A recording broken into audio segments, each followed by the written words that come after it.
Olá, sejam bem-vindos à aula 9 do curso de Física Moderna 1 do segundo semestre de 2020. O tema da aula de hoje é Soluções da equação de Schrödinger, parte 2.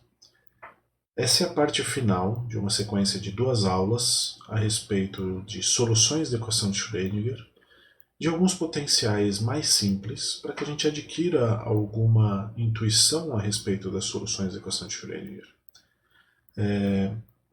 A gente também procura ganhar alguma intuição a respeito do funcionamento da mecânica quântica como um todo, resolvendo esses potenciais. São alguns potenciais descontínuos que geram soluções mais simples da equação de Schrödinger, e a gente tenta mais ou menos entender como funciona o fluxo de trabalho para tentar determinar uma solução da equação de Schrödinger e tentar entender os fenômenos quânticos decorrentes dessas soluções. Então, nessa aula, o que a gente vai ver é o potencial de confinamento mais simples que a gente vai ver no curso, que são o poço quadrado infinito e o poço quadrado finito. Esse poço quadrado é uma decorrência dos potenciais que a gente viu até agora. Eles formam um potencial de confinamento, né, e que vai trazer alguma intuição a respeito de algumas características da mecânica quântica que são bastante importantes. Então, na aula passada, nós vimos o potencial degrau e o potencial barreira. Como uma sequência lógica desses dois potenciais, a gente vai ver o potencial quadrado infinito e o potencial quadrado finito. E justamente essas duas aulas são uma preparação para o que vem para o resto do curso, que são as soluções da equação de Schrödinger para potenciais contínuos. O oscilador harmônico será o primeiro deles, depois a gente vai para um potencial tridimensional, que é o potencial que a gente quer resolver desde o começo do curso, que é o potencial para o átomo de hidrogênio. Esse potencial vai ser importante para a gente caracterizar o início da física atômica e é o gancho justamente para o curso de Física Moderna 2. Então aqui eu tenho desenhado um potencial aprisionador, um potencial quadrado finito, né? E eu vou discutir com vocês algumas características, mas basicamente o que a gente vai fazer é discutir um pouco o começo do poço quadrado finito, fazer uma aproximação para um poço quadrado infinito e depois voltar para o poço quadrado finito, né? Como eu disse, o poço quadrado é uma decorrência dos potenciais que a gente resolveu até agora, basicamente porque é um potencial aprisionador formado por dois potenciais do tipo degrau. Então nós temos um potencial degrau localizado no ponto x igual a zero. Então o potencial vem como V0 lá de x menos infinito. Quando chega em zero, ele cai para zero, né? E depois, quando x igual a A, ele volta a ser V0. Aqui nós temos um degrau à esquerda e um degrau à direita.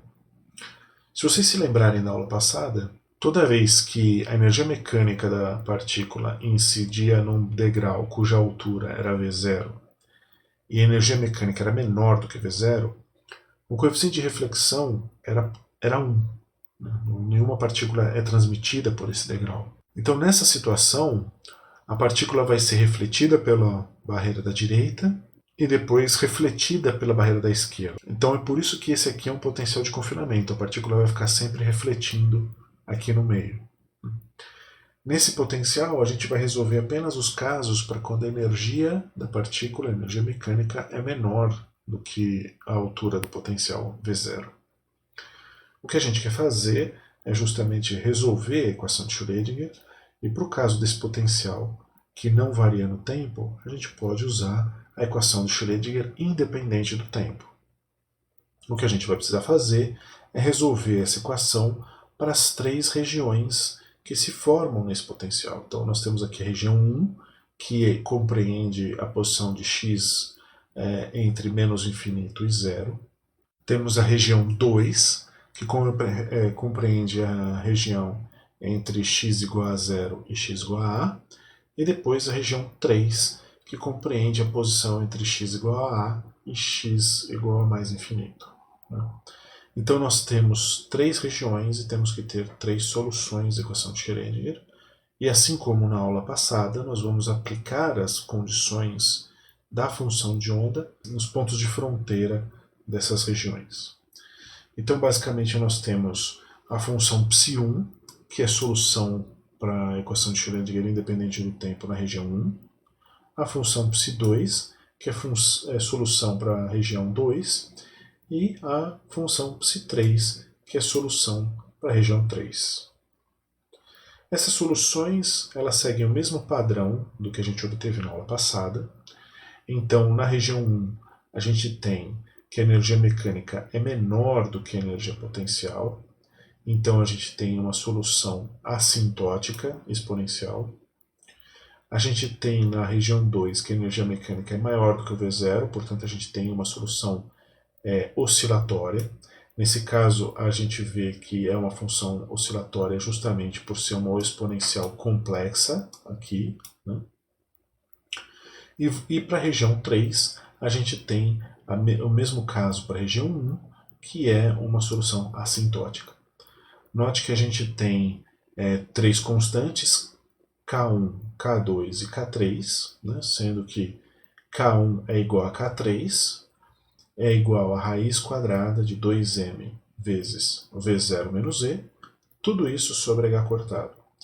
E para o K2 é raiz quadrada de 2me, tudo isso sobre H cortado. Aqui no K2, para a região 2, o V0 é igual a 0. Bom, então nós temos essas 3 soluções e aqui a gente tem 1, 2, 3, 4, 5, 6 constantes para determinar. Né? A gente vai ter que dar uma reduzida nisso para simplificar o problema e aí a gente vai usar alguns argumentos aqui. Né? Por exemplo, um desses argumentos a gente pode pensar que tinha uma propriedade para a função de onda de que ela tinha que cair para zero quando o x vai para menos infinito ou para mais infinito suficientemente rápido para que a integral convirja e seja assim uma função normalizável. Se a gente olhar para a região 1, a função da região 1, a gente percebe, primeiro, que nessa região o x tem valores negativos. Então esse termo aqui, ó, b vezes e elevado a menos k1 vezes x, o x sendo negativo vezes esse sinal de negativo aqui, vai dar um valor positivo. Então quanto mais negativo for esse x, mais alto vai ser esse valor desse termo. Né? Então, para x indo para menos infinito, esse termo explode, o que vai ao contrário da propriedade de normalização da função de onda. Né? Então, a gente precisa forçar que o b seja nulo para que essa função composta por essas 3 regiões aqui seja normalizável.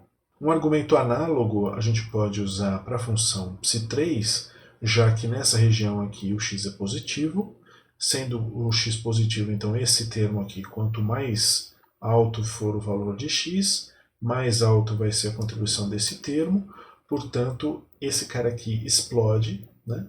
Então a gente precisa forçar que o f seja nulo para que essa função toda seja normalizável. Então aqui a gente tem uma função a vezes e elevado a k1x, definida nessa região, que vai ser assintótica para zero para quando x for para menos infinito. E essa função g vezes e elevado a menos k3x, quando x for para mais infinito. Né? Também assintótica para zero quando x for para mais infinito. Né? Outra coisa que a gente pode ver aqui é que, pelo fato de que o coeficiente de reflexão em ambas as paredes aqui é sempre 100%, é sempre 1, as ondas que vão para a esquerda e para a direita eles têm que ter a mesma amplitude. Não pode ter uma redução da amplitude da onda que vai para a direita com relação à onda que vai para a esquerda, porque seria como se a amplitude fosse caindo para cada reflexão e a gente precisa conservar essa probabilidade como sendo 1 sempre, né? Então a gente precisa forçar que o C e o D tenham o mesmo valor absoluto. Por que o valor absoluto? Porque pode ser que tenha uma diferença de fase em 180 graus entre essas duas oscilações, então a constante D vai ser igual a mais ou menos a constante C, né?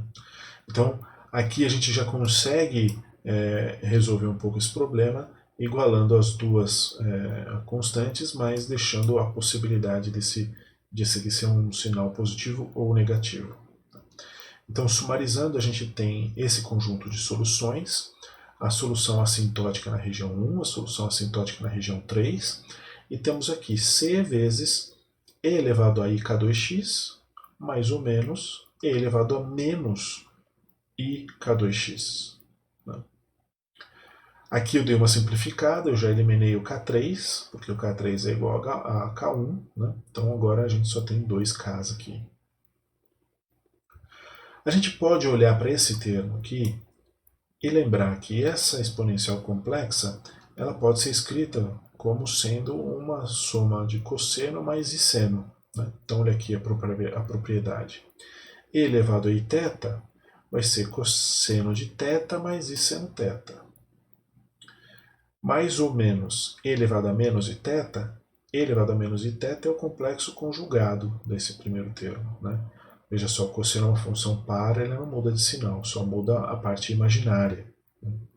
Então, cosseno de menos iθ é cosseno de θ, mas é menos seno θ. E aqui tem o sinal de mais ou menos, igual que está aqui. Se a gente pegar o termo positivo, a gente tem essa solução aqui. Então, e elevado a iθ mais e elevado a menos iθ é igual a 2 vezes cosseno de θ.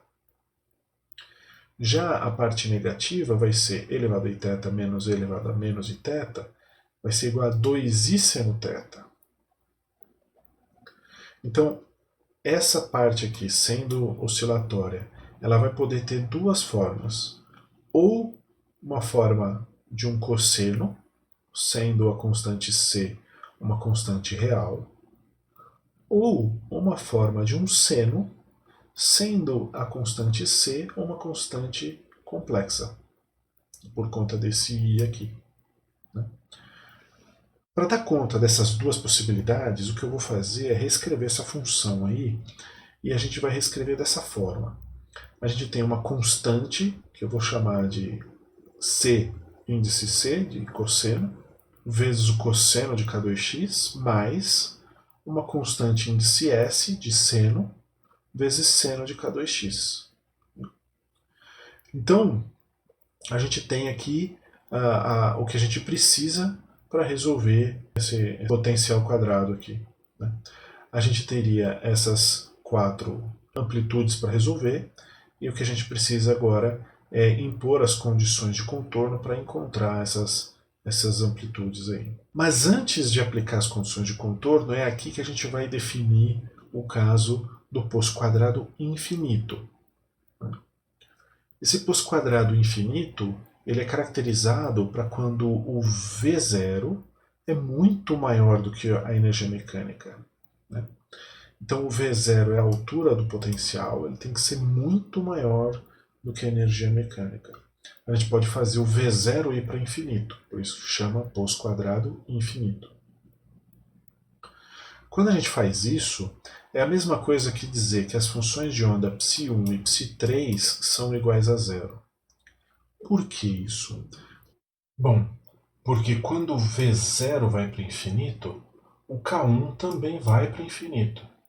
E se a gente olhar nas funções ψ1 e ψ3, tendo esses termos de K1 muito grandes, as duas funções vão para zero muito rapidamente. Então, para esse caso do ψ1, se a gente tiver um K1 que não é tão grande assim, o que vai acontecer é que a função de onda vai ter essa cara aqui. Se aumentar um pouco o K1, a função de onda vai ter essa cara aqui, né? E se o K1 for infinito, for muito grande, aí a função de onda vai ter essa cara aqui, né? A mesma coisa para essa região, né? Se o K1 for não tão grande, a gente vai ter uma função assintótica assim, aumentando um pouco o K1, a gente vai ter uma função assintótica assim, e se a gente tiver um K1 igual a infinito, a gente vai ter uma função assintótica assim. Né? Então, esse fator K1 vai definir o quão rápido essa função vai para zero. Né? Na verdade, aqui a gente vai ter uma aproximação, aqui a gente vai estar fazendo uma aproximação, mas com K1, com esse V0 muito grande e o K1 indo para o infinito, essa aproximação vai ser bastante válida. Então, olha só, aqui eu já estou colocando que o psi1 vale 0, o psi3 vale 0, né? E temos a função oscilatória em psi2. E o que a gente tem que fazer é que nos pontos x igual a 0 e no ponto x igual a, as funções de onda sejam iguais. Né? Então aqui no ponto x igual a 0, a função de onda psi1 tem que ser igual à função de onda psi2, e no ponto x igual a função de onda psi2 tem que ser igual à função de onda psi3. Como a função de onda psi1 e psi3 são iguais a 0, a gente está impondo como sendo iguais a 0 independente dos valores de x, a gente tem que então a função psi2 tem que ser igual a 0 em x igual a e igual a 0 em x igual a 0. Né? Bom, então calculando a função psi2 no ponto x igual a 0, a gente tem que c, a constante c do cosseno vezes o cosseno de 0, mais a constante c do seno vezes o seno de 0 tem que ser igual a 0. Né? E a mesma coisa calculado no ponto x igual a vai ter que ser igual a 0 também. Olhando essa expressão, essa primeira expressão, a gente vê que o seno de 0 é 0. Então esse primeiro termo aqui já está garantido. Nesse outro termo aqui, o cosseno de 0 é 1. O único jeito dessa expressão toda ser igual a 0,0 será se a gente anular essa constante do cosseno. Então, aqui a gente já vê que a função de onda na região 2 já pode se restringir só a esse termo aqui. E é o que a gente faz nesse slide. Né? Então, a gente buscou essa solução, né? Deu um pouco de trabalho, mas a solução que a gente obteve para o poço quadrado infinito é razoavelmente simples. É uma função nula fora do poço, né? Mas é uma função senoidal dentro do poço. Agora vem a parte interessante e é a parte mais importante da aula. E ela tem conexão com aquela aula a respeito de quantização na teoria de Schrödinger. Né? Porque agora a gente vai impor a condição da função de onda psi2 ser igual à função de onda psi3 no ponto x igual a A, e a gente vai observar a quantização dos estados aparecerem naturalmente. Né? Então, quando a gente pega a função de onda psi2, calcula no ponto a função de onda psi3, calcula no ponto A, e ela é igual a 0, e a gente impõe essa condição de que a função de onda psi2 tem que ser igual a 0, a gente vê que a gente tem que impor que o seno de K2 vezes A tem que ser igual a 0, independente do valor da amplitude CS. Quando a gente faz isso, a gente tem que impor, então, consequentemente, que K2 vezes A é igual a N vezes π. Isso porque o seno de Nπ é 0, sendo N um número inteiro. Então, olha só, o K2 é 2π sobre lambda. O lambda está relacionado com o momento da partícula que está confinada. Né? Sendo o K2 quantizado, o momento da partícula também é quantizado. A partícula não pode ficar confinada nesse poço, nesse potencial, com qualquer valor de momento. Apenas aqueles valores de momento que são que respeitam aquela condição K2A é igual a Nπ. Veja só, a gente pode pegar então a expressão da energia mecânica, que vai ser a energia cinética mais energia potencial, mas nessa região aqui da partícula confinada, a energia potencial vai ser nula, né? O V0 é 0, Então a energia mecânica total vai ser só a contribuição da energia cinética, P2 sobre 2m. A gente pode substituir o P2 como sendo H cortado 2 vezes K2, né? O P é igual a H cortado vezes K, e aí com a substituição dessa regra de quantização aqui dentro da energia aqui, a gente obtém a energia dos estados possíveis de serem confinados dentro do potencial, né?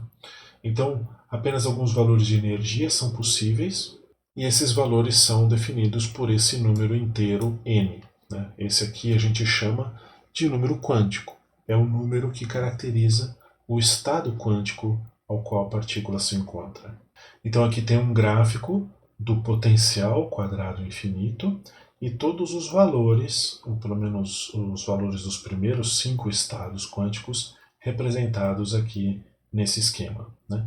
Então a gente tem o n começando em 1, ele tem que ser inteiro e positivo, então ele pode ser 1, 2, 3, 4, 5 e assim por diante, né?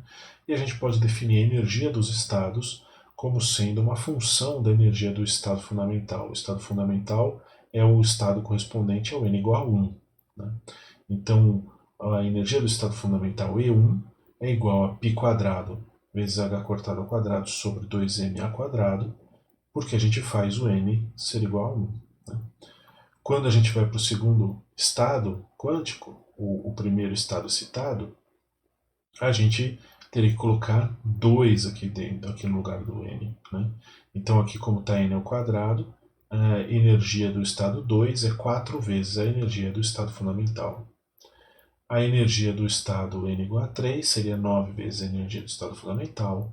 A energia do estado 4 seria 16 vezes a energia do estado fundamental e assim por diante, né? Então aqui a gente vê que a energia do estado cresce com n ao quadrado e depende de constantes, da massa de repouso da partícula e do tamanho da largura desse potencial quadrado.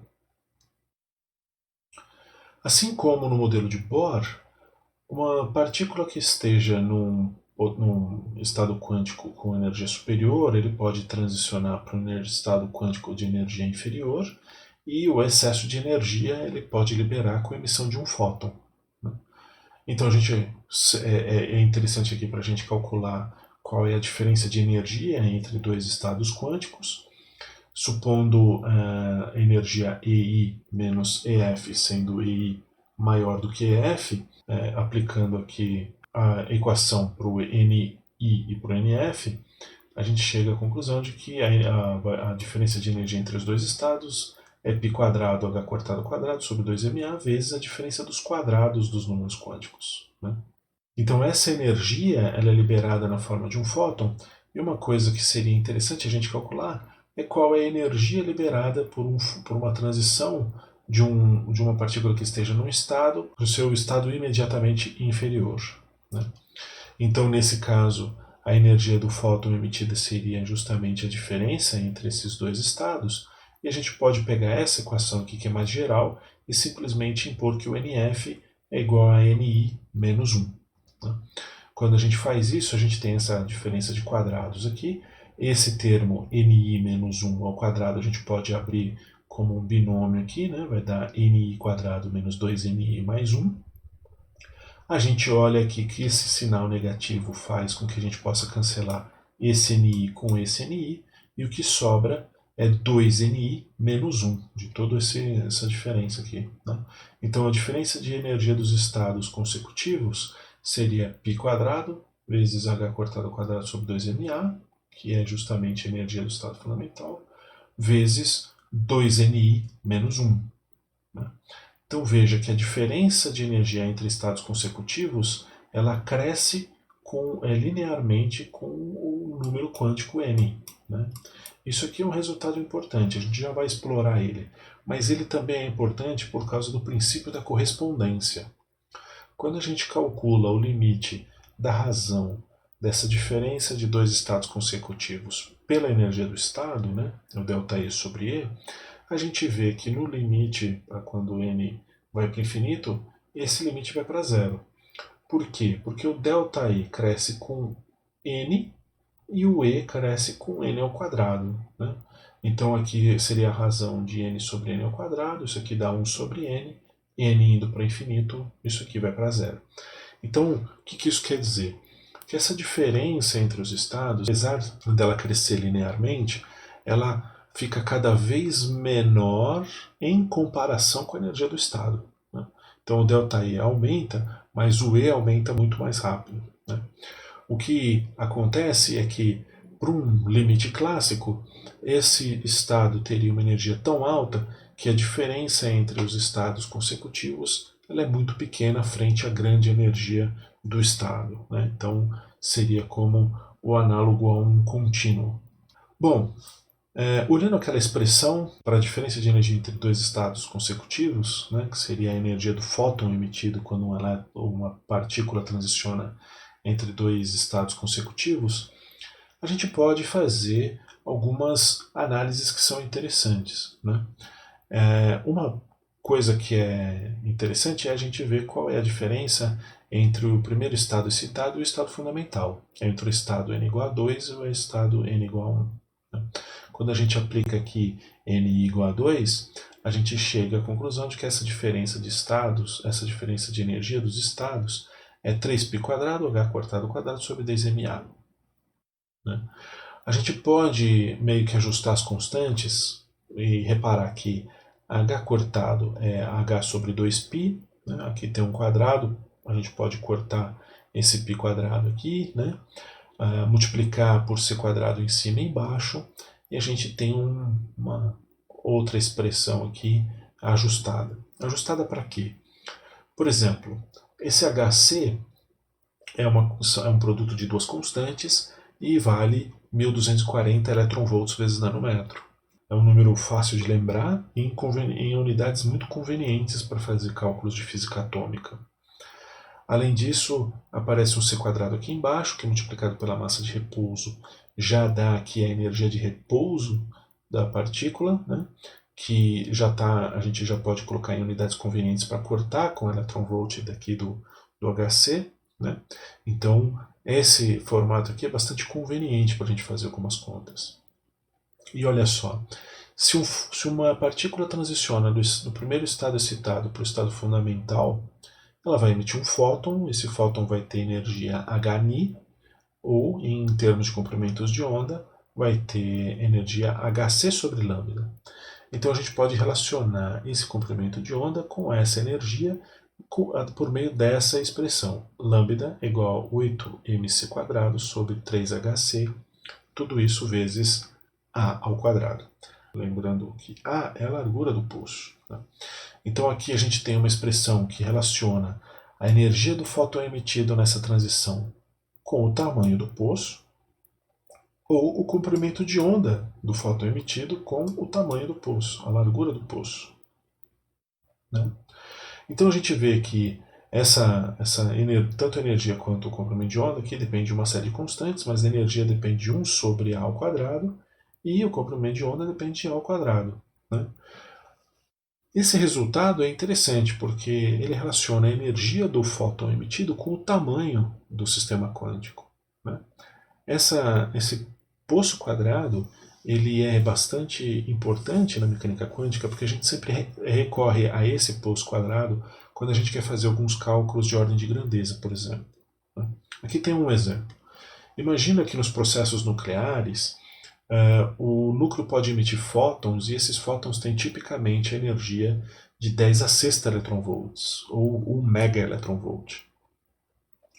Imagina que tem um próton confinado dentro do núcleo e que esse potencial do núcleo seja um potencial do tipo quadrado, como esse que a gente está resolvendo aqui. Né? Qual seria o tamanho esperado para o núcleo se a gente supõe essa transição do estado 2 para o estado 1, ou do primeiro estado excitado para o estado fundamental? Né? Então, a gente pode aqui substituir no HC 1240 eletronvolts vezes nanômetros. A gente tem aqui embaixo 8 vezes a energia de repouso. A energia de repouso do próton é 938 MeVs, então é 10 a sexta eletronvolts. Né? E aqui a gente coloca a energia do fóton, que é tipicamente 1 MeV. Né? da ordem de MeV. Veja só, essa aqui é um tipo de conta que a gente tem que aprender a fazer. É uma conta que a gente está procurando, é a ordem de grandeza, não exatamente o valor correto, tá certo? Então aqui a gente substitui os valores em ordem de grandeza, e aqui a gente vai analisar a ordem de grandeza. Veja só, aqui a gente tem uma ordem de grandeza de 10 a terceira ao quadrado, que dá 10 a sexta. Então, esse cara aqui, em ordem de grandeza, a gente poderia cancelar com esse cara aqui. Aqui a gente tem um termo 8 vezes 1000, que é, grosso modo, 10 a quarta, né? A ordem de grandeza é 10 a quarta, vezes esse 10 a sexta vai dar 10 a décima, só que ele está aqui no denominador. Quando ele passa para o numerador, vai 10 a menos 10. Né? 10 a menos 10, o quê? Veja só. Aqui tem um elétron-volt ao quadrado, aqui tem um elétron-volt, aqui tem outro elétron-volt. Esses elétron-volts aqui todos podem se cancelar, sobra o nanômetro ao quadrado. E justamente, olha aqui está o A ao quadrado. Então, esse A ao quadrado seria 10 a menos 10 nanômetros ao quadrado. Isso significa que o A tem a grandeza de 10 a menos 5 nanômetros, né? Que é o equivalente a 10 femtometros. E esse valor aqui é bastante próximo do que a gente estima como sendo o tamanho do núcleo. Então, a gente consegue relacionar a energia do fóton com o tamanho do sistema quântico de uma forma bastante razoável aqui. Como vocês vão ver em Moderna 2, o poço quadrado ele tem um papel bastante importante na descrição do núcleo. Né? Ele não está aqui um exemplo aleatório, é um exemplo ilustrativo justamente da aplicação do poço quadrado. Mas mais detalhes a respeito disso a gente vai ver em Física Moderna 2. Um outro exemplo seria se a gente quisesse calcular qual é o tamanho típico de um sistema quântico que emitisse na transição entre o primeiro estado excitado e o estado fundamental um fóton que caísse dentro do intervalo da luz visível, cujo comprimento de onda está entre 400 nanômetros, que corresponde ao extremo do violeta, e 750 nanômetros, que corresponde ao extremo do vermelho. Então aqui basicamente a gente pode calcular dois valores para o tamanho da largura do poço, né? Dois valores de A, um mínimo e um máximo, e como o A quadrado aqui ele depende linearmente do comprimento de onda, o A mínimo a gente calcula com o comprimento de onda mínimo e o A máximo a gente calcula com o comprimento de onda máximo. Né? Como eu falei no slide anterior, esse aqui é só uma conta de ordem de grandeza, né? Então o que a gente tem que reparar é que aqui a gente tem um 8 vezes 511, isso aqui dá uma ordem de grandeza 10 a terceira, vezes 10 a terceira aqui, 10 a sexta. Né? A gente tem aqui um 10 a terceira do 1240, mais um 10 a terceira desse 3 vezes 400 aqui. Então dá 10 a sexta em cima, dividido por 10 a sexta embaixo. Veja só que aqui a gente tem um elétron-volt, cancela com elétron-volt, aqui dá nanômetro ao quadrado, e aqui a gente está calculando o valor de A ao quadrado. Né? Então, como a ordem de grandeza do A ao quadrado é 1 nanômetro ao quadrado, a ordem de grandeza do A, que é a largura do poço, é de 1 nanômetro. Né? Isso aqui é interessante para a gente ver a aplicação da nanotecnologia para a produção dos pontos quânticos, né? Os quantum dots. Vocês talvez conheçam ou não, mas existem alguns modelos de televisores que estão substituindo o LCD e os OLEDs por quantum dots, justamente porque você consegue uma definição de cor, né, de pureza da cor, muito maior com os pontos quânticos. Além disso, tem uma questão que é a seguinte: os LEDs eles têm a cor de emissão, a cor do fóton, né, a cor da luz emitida, ela é definida por uma propriedade intrínseca do material usado para fazer o LED. Existe uma lista restrita de materiais que pode ser usado para fazer esses LEDs. Então, existe uma seleção de cor muito restrita. No caso dos quantum dots, a gente pode escolher a cor do fóton pelo tamanho do quantum dot, né? Pelo tamanho da nanopartícula que vai funcionar como um poço quântico de tamanho nanométrico, né? Um poço quântico de tamanho de um ponto, né? Então, o que acontece aqui é que a otimização de qual é a cor que vai ser emitida é feita pelo controle do tamanho da nanopartícula, ou do tamanho do quantum dot, enquanto que no caso de LED e tal, a gente poderia controlar a cor somente pela escolha do material que compõe o dispositivo. Em resumo, o controle de cor usando os quantum dots é muito mais acurado e a gente tem uma possibilidade de sintonização da cor muito maior simplesmente pelo tamanho das nanopartículas. Bom, aqui é uma explicação muito superficial, uma conta apenas de ordem de grandeza para justificar o tamanho dos quantum dots com relação à produção de fótons na luz visível nessa aplicação de produção de telas coloridas, né? A vantagem dos quantum dots, além dessa de sintonização da cor, ela também é relacionada à sua forma, né? Porque essas nanopartículas elas tanto podem ser depositadas sobre uma superfície rígida ou ficar suspensas em líquidos, né? Então você poderia fazer um dispositivo luminoso a partir de uma substância líquida, mas ela também pode compor as tais telas dobráveis, né? Dessa nova geração de celulares dobráveis ou de dispositivos dobráveis. O que é uma aplicação tecnológica bastante interessante. Bom, voltando à função de onda. Agora, para definir qual é a constante CS, a última constante que sobrou, né, a gente usa a propriedade de normalização da função de onda. Então, a integral de menos infinito até mais infinito de psi estrela vezes psi em dx, ela se resume a uma integral de 0 a a, já que psi fora desse intervalo é nulo, da função que a gente obteve ao quadrado. Então é cs ao quadrado vezes seno ao quadrado de nπ x sobre a. Aqui eu já substituí o K2 por nπ sobre a. A gente tem que impor que essa integral seja igual a 1 para encontrar qual é o valor de cs.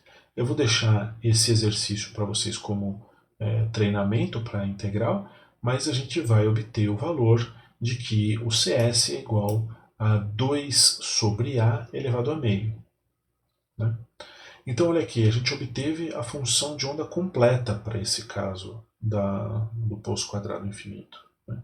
Então, a gente tem várias funções de onda para estados diferentes, né?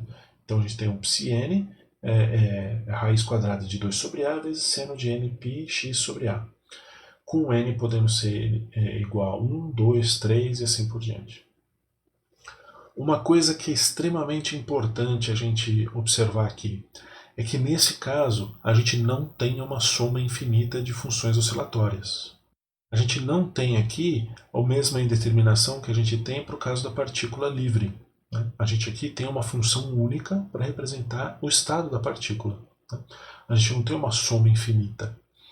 Isso está relacionado com o fato de que duas restrições do potencial, que o potencial impõe à função de onda representam a quantização. Então a quantização ela justamente é esse descarte de várias possibilidades que tem o sistema e a fixação em alguns apenas, né?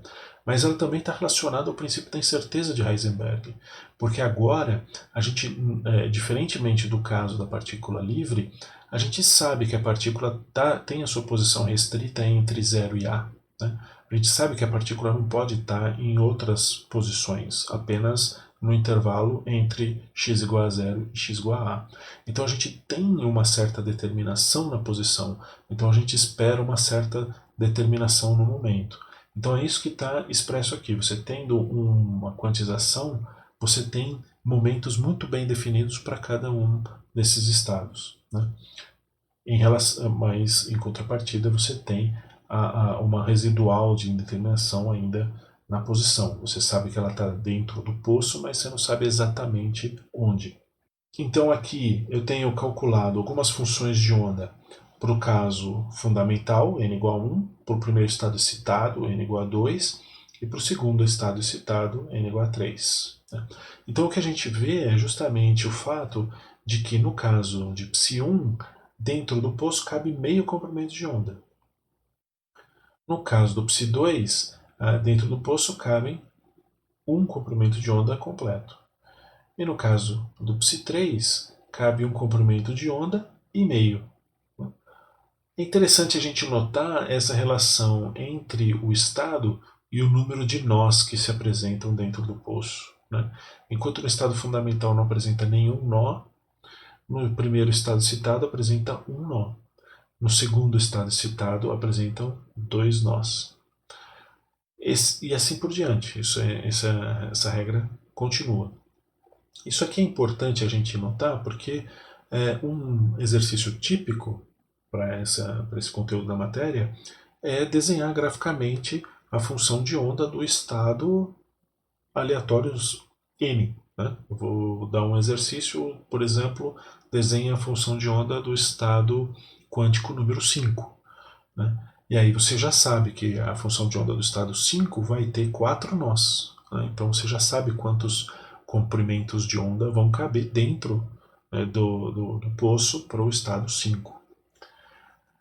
Aqui também está graficado a densidade de probabilidade para essas funções de onda, para esses estados. Que a gente vê aqui que para o estado fundamental existe uma probabilidade maior de se encontrar a partícula no meio do poço e significativamente menor de se encontrar nas bordas. Quando a gente vai para o segundo estado citado, a gente vê que tem agora a formação de uma região de sombra aqui no meio do poço, né? Dois picos aqui a 1/4 e a 3/4 da largura, e ainda assim baixa probabilidade de se encontrar as partículas nas bordas.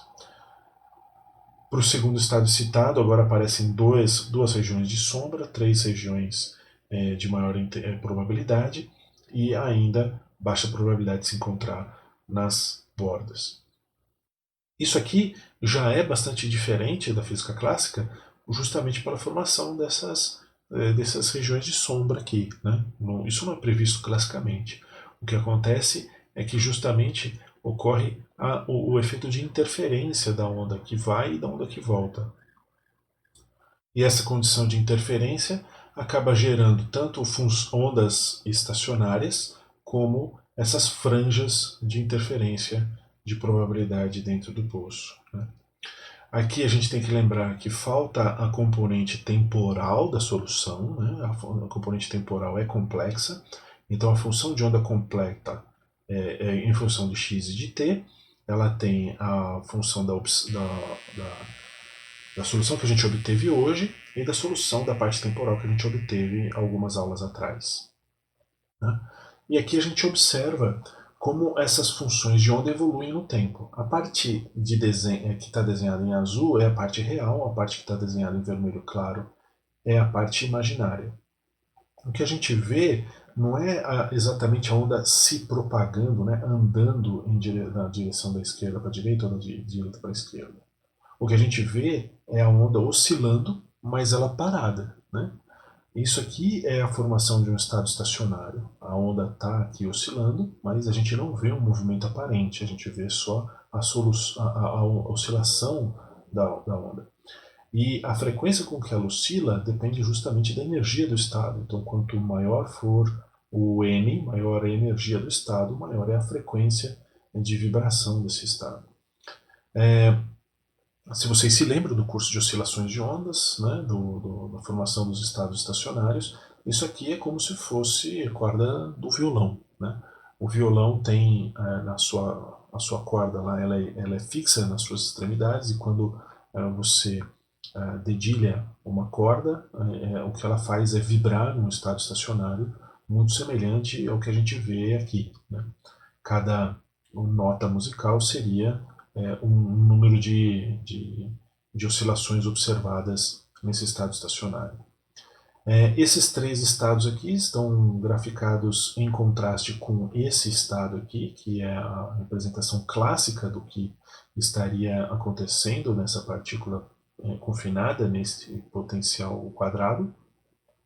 Então seria basicamente a partícula indo e voltando ao colidir com a parede, né?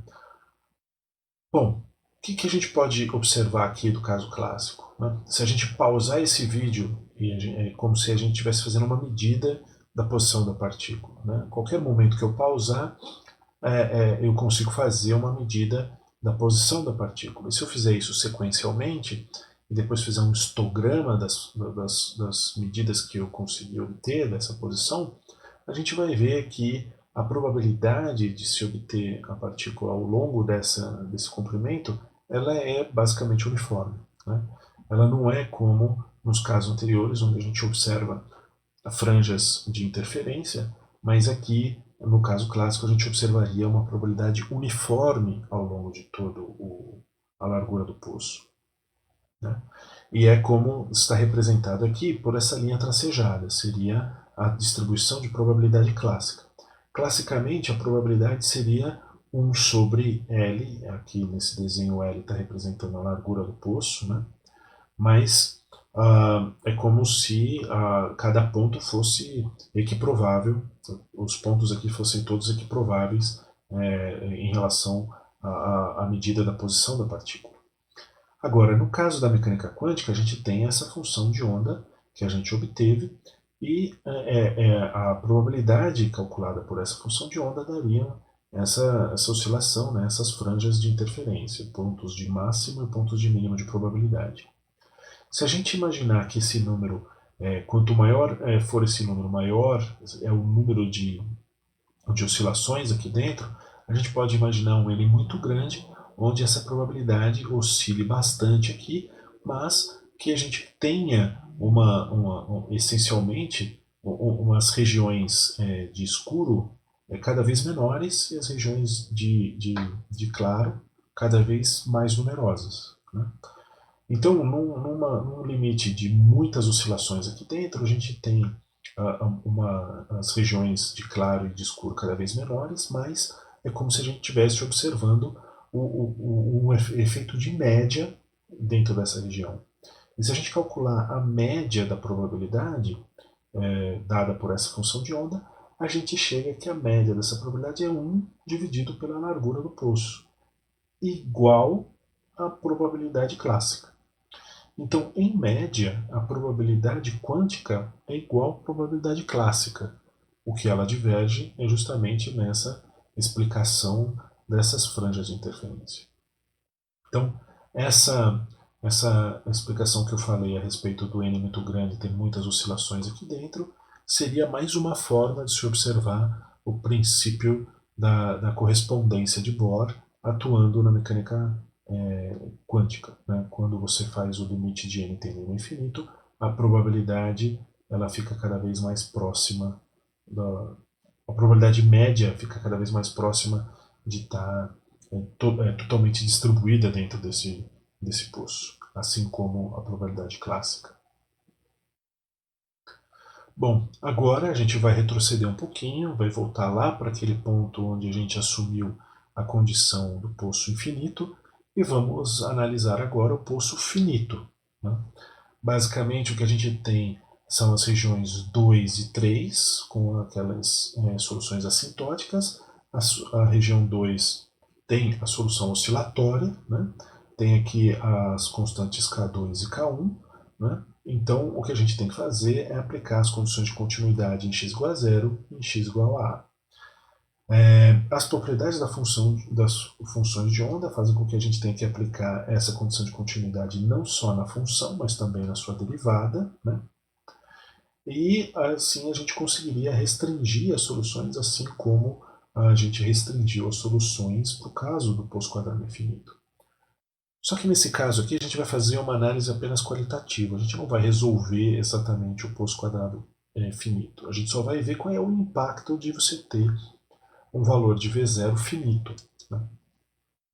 Basicamente o que acontece é que nessas regiões 1 e 3 a gente vai ter essa solução assintótica não tão mitigada como no caso do K1 e o K3 tendendo ao infinito, né? Então a gente tem aqui essa função de onda caindo exponencialmente para as regiões classicamente proibidas, ou seja, teria a probabilidade da gente encontrar as partículas lá, mas essas funções de onda têm que ser contínuas com a solução oscilatória, né?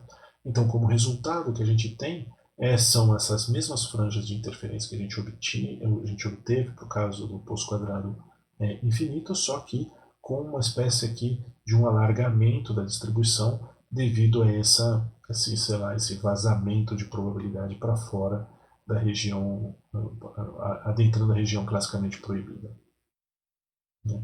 Qual é o efeito disso para o cálculo da energia dos estados? Né? Basicamente, o que acontece é que definindo essa probabilidade um pouquinho além do que é classicamente permitido, é como se a gente tivesse um efeito de um alargamento do pulso, a gente tivesse um comprimento efetivo maior do que o que é definido pelo potencial. Então a gente pode olhar para a energia que a gente obteve para o pulso quadrado infinito e ver que se a gente aumentar um pouquinho A, é como se a energia estivesse diminuindo um pouquinho. Né? Veja que a condição de quantização ela ainda se impõe da mesma forma, né? Porque nas regiões classicamente proibidas, as funções de onda têm que ser contínuas com a função de onda dentro do poço, né? Aquela função oscilatória. Então teriam condições como essa daqui ou essa daqui que não gerariam soluções normalizáveis, né? E portanto teriam que ser descartadas, elas não seriam fisicamente possíveis. Apenas soluções como essa daqui, que são assintóticas para x menos infinito, x mais infinito, é que seriam soluções aceitas para esse sistema quântico. Então aqui tem uma comparação entre o poço quadrado infinito pela essa linha tracejada e o poço quadrado finito pelas linhas contínuas. Né? A diferença que a gente observa primeira aqui é que as energias dos estados do poço quadrado finito são inferiores à energia do poço quadrado infinito. Né? Então aqui tem um fator de correção que vem justamente do efeito do comprimento efetivo do poço, né, da largura efetiva do poço. Mas um outro efeito é que existe um número finito de estados quânticos possíveis dentro do poço quadrado finito. Né? Por exemplo, nesse caso aqui que está ilustrado, o n igual a 5 teria energia, o estado quântico de n igual a 5 teria energia superior à altura da barreira, portanto representaria o estado de uma partícula livre e não de uma partícula aprisionada nesse poço. No caso do poço quadrado infinito, não existe esse limite, são infinitos estados quânticos que podem estar aprisionados nesse poço. Né? Esse caso do poço quadrado finito seria justamente uma visualização um pouco mais aprofundada, sei lá, do efeito fotoelétrico, por exemplo. Então seria um elétron aqui dentro, num estado n igual a 4, ele teria que ganhar essa energia aqui para ser considerado livre. Né? Então essa aqui seria a função trabalho para esse potencial de poço quadrado finito que está ilustrado aqui. Né? Veja só, a solução do poço quadrado finito ela se dá numericamente. Né? A gente tem que usar um artifício numérico para encontrar essa solução. Né? Mas aqui a gente vai se restringir apenas a essa avaliação qualitativa, porque eu já me satisfaço com esse ganho que a gente teve aqui. Né? Então o que a gente tem que perceber é justamente que a energia dos estados por poço quadrado finito é ligeiramente inferior comparado com o poço quadrado infinito, e o número de estados quânticos possíveis de serem aprisionados dentro de um poço quadrado finito é finito.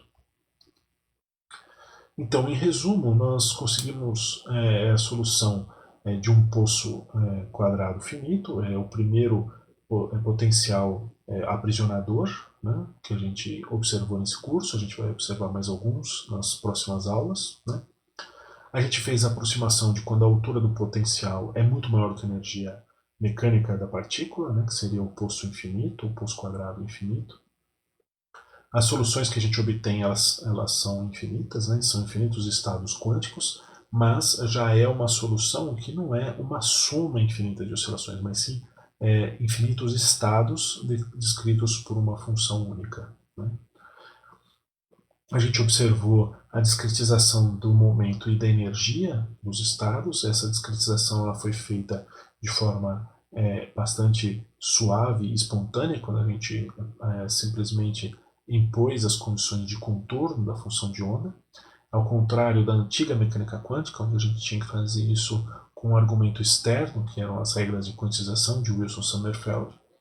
E o mais importante de se notar é que uma das críticas da antiga mecânica quântica era justamente que as regras de quantização de Wilson-Sommerfeld só podiam ser aplicadas em sistemas periódicos, né? A gente aplicou o modelo de Schrödinger num potencial quadrado finito e infinito, não era um potencial periódico, e a gente conseguiu, de forma bastante simples, observar as quantizações. O que a gente viu também é que, em média, a previsão da mecânica quântica concorda com a mecânica clássica. Quando o estado quântico é representado por um número n muito grande, essa aproximação ela se dá de uma forma muito mais próxima. Para os estados iniciais, ou o estado fundamental e os primeiros estados excitados, o que a gente vê é a formação de franjas de interferência, justamente porque a função de onda dentro de um poço quadrado finito ou infinito forma condições de oscilação estacionária, né? Como na corda de um violão, por exemplo. E no caso do poço quadrado finito, a gente viu que o número de estados quânticos que podem ser de aprisionamento são finitos, né? E que a energia desses estados é ligeiramente inferior por conta de um alargamento da distribuição para dentro das regiões classicamente proibidas, gerando uma necessidade de uma correção da largura do poço para uma largura efetiva, né? Que é ligeiramente maior do que a largura do potencial definido. Bom, nas próximas aulas o que a gente vai ver é o potencial do oscilador harmônico. O oscilador harmônico é um sistema físico bastante importante e a gente vai observar esse sistema também pela ótica da mecânica quântica. E depois a gente vai para soluções tridimensionais da equação de Schrödinger, né? A gente vai começar com a caixa tridimensional, que seria o poço quadrado infinito ampliada para 3 dimensões. E depois a gente vai ver o átomo de hidrogênio, né? O potencial colombiano. Quando a gente for para essas soluções tridimensionais, a gente vai aprender um novo conceito, que é um conceito de degenerescência, que ele só ocorre quando a gente vai para as dimensionalidades mais altas, né? Bom, então isso vai ficar para os próximos vídeos, e por enquanto é isso. Até a próxima aula.